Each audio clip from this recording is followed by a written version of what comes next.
Hi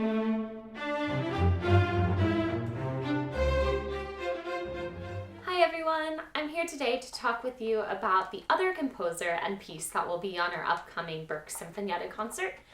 Be sure to tune into this concert on Saturday, February 27th at 7:30 p.m. The composer is Colderidge-Taylor Perkinson, and our string ensemble will be playing his Sinfonietta No. 1. Colderidge-Taylor Perkinson, composer, conductor, and pianist, was born in 1932 in New York City. And if his name sounds somewhat familiar, it's because he was named after another Black composer and conductor from the late 1800s going into the early 1900s named Samuel Colderidge-Taylor. Perkinson's interest in music came from his mother, who was a pianist, organist, and director at a theater in the Bronx. So he was fully engrossed in the world of music and dance throughout his childhood. He attended New York's High School of Music and Art and took dance lessons from leading African dance choreographer Pearl Primus. He started his secondary education at New York University studying music education, but would eventually transfer to the Manhattan School of Music to study composition and conducting. He would earn both his bachelor's and master's of music from the Manhattan School of Music. Some of his teachers at Manhattan included Charles Mills, Vittorio Giannini, and Jonel Perlia. His interest in jazz was also stimulated at the Manhattan School of Music through the influence of some of his classmates, who would eventually become influential jazz figures, including Max Roach, Donald Byrd, Herbie Mann, and Julius Watkins. He would continue more serious study of conducting at the Berkshire Music Center, at the Mozarteum in Salzburg, and in the Netherlands with Dean Dixon and Franco Ferrara. He also studied composition for 3 years with Earl Kim at Princeton University. With this diverse set of skills, Perkinson contributed to a lot of different musical settings throughout his life, never really sticking to one thing for too long.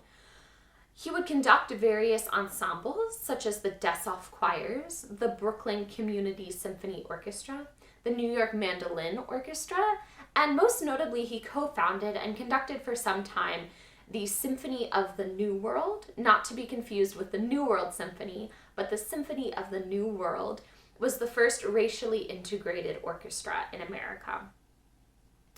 He was also the music director and/or composer in residence at various theater and dance companies, including the Negro Ensemble Company, the Alvin Ailey Dance Company, Jerome Robbins American Theater Lab, and the Dance Theater of Harlem. He taught at the Professional Children's School in New York City for about 10 years in his young adult life, as well as at the Brooklyn College, and he briefly was the pianist in Max Roach's jazz quartet. His compositional output also reflects this versatility in the genres that he wrote in. Alongside writing orchestral, choral, and instrumental works in a more Western classical musical style, he also wrote ballet scores for the theater companies with which he was associated with. One of those ballets was titled For Bird with Love, which featured music inspired by the jazz great Charlie Parker. And he wrote scores for a lot of different films, including A Warm December, Montgomery to Memphis, A Woman Named Moses, among others. And he arranged music for Marvin Gaye, Harry Belafonte, and Melvin Van Peebles. In 1997, he would leave New York to teach at the Indiana University for 1 year, and then he became the coordinator of performance activities for Chicago's Center of Black Music Research. In addition to that, he became the music director of Chicago's New Black Music Repertory Ensemble, as well as the composer in residence for the Ritz Chamber Players in Jacksonville, Florida, and a guest conductor of the Antara Ensemble in New York City. As you can probably tell, Perkinson did a lot of things in his life, impacting limitless numbers of people in a lot of different musical areas and platforms. One thing that seems to tie a lot of his work together is his dedication to promoting and educating Black composers and performers, which I believe is endlessly valuable to creating a more comprehensive and equitable life experience for everyone. So I hope we can all be kind of inspired by that mission and keep it going forward. In 2004, Perkinson passed away at the age of 71 in Chicago because of cancer. To commemorate his rich, diverse, and impactful life, an album of his works was created titled Coleridge-Taylor Perkinson, A Celebration.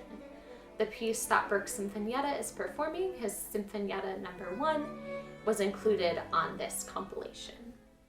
Perkinson wrote his Sinfonietta No. 1 in 1954 when he was only 22 years old. One critic speculates that if it had been written by a young Caucasian, the work would have been recognized as a masterwork by a wunderkind or a child prodigy. It consists of 3 movements in a fast, slow, fast organization, and you'll hear a variety of compositional influences, including Baroque techniques, as well as some Romantic era tendencies, as well as Perkinson's own signature tonal and rhythmic ambiguity. The first movement features a jaunty melody that is constantly bouncing around the ensemble. The texture throughout is like a fugue, which is where that Baroque influence comes in, where the voices are imitating each other and creating moments of frenzied counterpoint or conversation. It is not until the very end of the movement where everything settles into a glorious, ringing major chord. The second movement is reminiscent of Barber's Adagio for strings in its broad, slow-moving rhythms and luscious string textures. I would listen for what voices are kind of leading the way at different moments. In the beginning and towards the end, it's more of those high voices leading the way, whereas in the middle, there's a beautiful low section where the middle and low voices are kind of teaming up to present a really beautiful melody. The third movement begins energetic in its rhythmic impulses and kind of eager melodies. There's a beautiful lyric and more spacious melody in the middle of the work that is a bit more Aaron Copland-esque. And then the rhythmic energy kind of returns at the end, culminating in a bit of an aggressive kind of finale. I think you will certainly be captivated by the different textures he gets out of the string ensemble, as well as all the ear-catching melodies and rhythms. Thanks so much for listening. I hope maybe you'll go explore some more of Coleridge-Taylor Perkinson's diverse music. Be sure to tune in on Saturday, February 27th at 7:30 p.m. to catch his Sinfonietta No. 1. Thanks again. Bye.